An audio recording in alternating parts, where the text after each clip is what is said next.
Vegetable impression. Materials required: watercolors, vegetables cut into half. Apply paint on one half of a cut vegetable.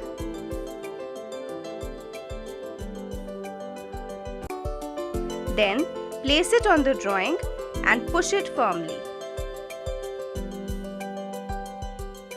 Remove the vegetable to see its impression on the drawing. Fill all the parts of the drawing one by one.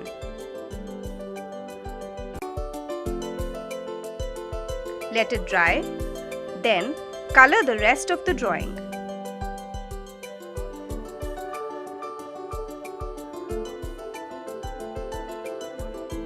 Your vegetable printing activity is ready.